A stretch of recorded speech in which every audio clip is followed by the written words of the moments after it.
Bună dragi urmăritori! Bun venit pe canalul nostru! Te afli la adresa potrivită, unde poți accesa instantaneu cele mai recente știri.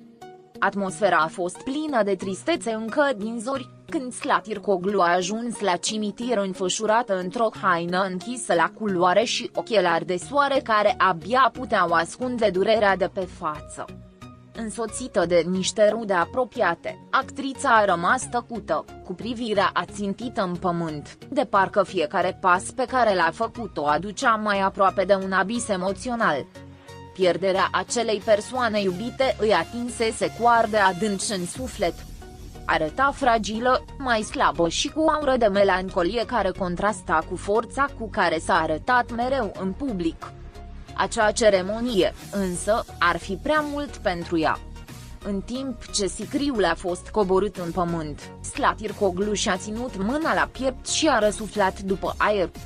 Murmurul rugăciunilor abia se auzea peste strigătele celor prezenți, iar în acel moment, actrița s-a împiedicat ușor. Unii au crezut că este doar emoția momentului, dar câteva secunde mai târziu, corpul lui s-a prăbușit la pământ. Tăcerea s-a transformat în haos, iar câțiva membri ai familiei au fugit să o ajute, în timp ce alții au strigat după ajutor.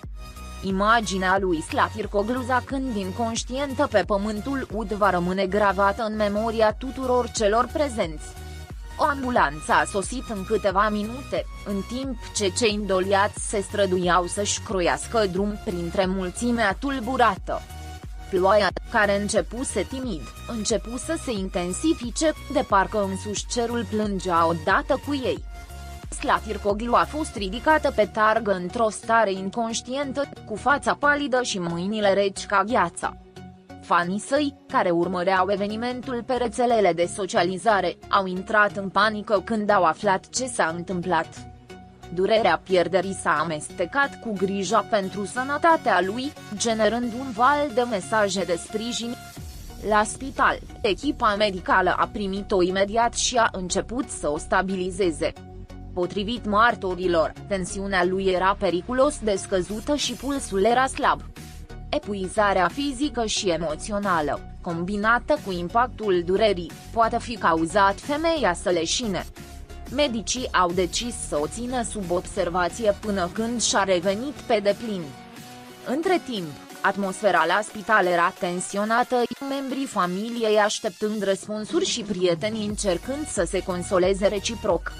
Orele treceau încet, iar fiecare minut părea etern celor care o iubeau pe Slatircoglu.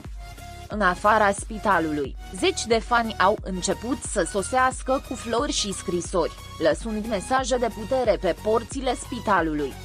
Unii au plâns, alții s-au rugat în tăcere, toți uniți de grija pentru o artistă care a dat mereu tot ce e mai bun. Vestea leșinului a devenit rapid trending topic pe rețelele de socializare, generând un val de solidaritate. Era clar că Slatircoglu nu era doar o actriță iubită, ci și o figură profund admirată. Seara târziu, s-a raportat că și-a recăpătat cunoștința, deși a rămas slăbit și în stare de repaus complet.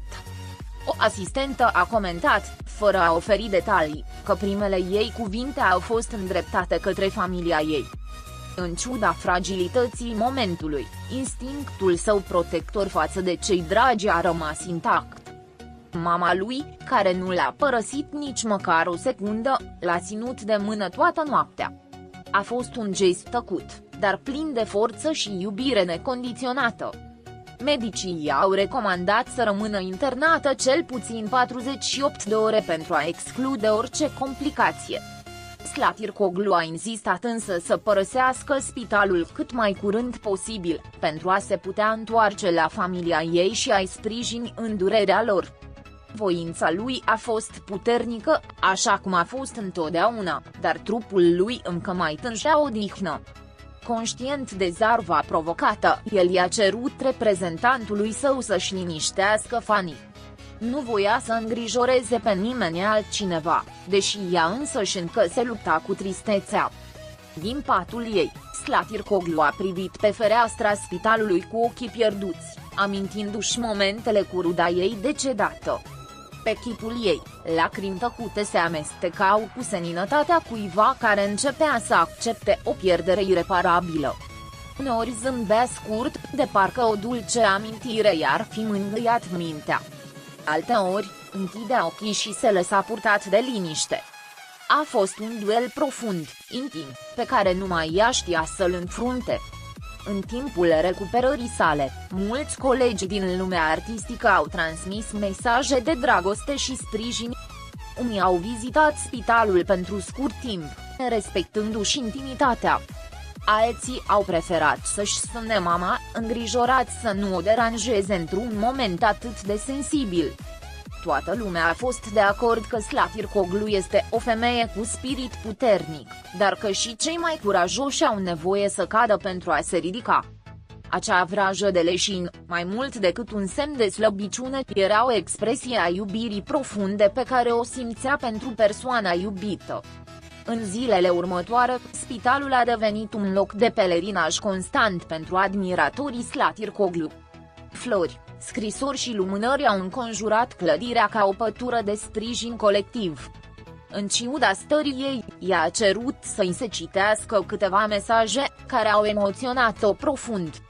Știind că atât de mulți oameni împărtășeau durerea ei, i-a dat o putere neașteptată.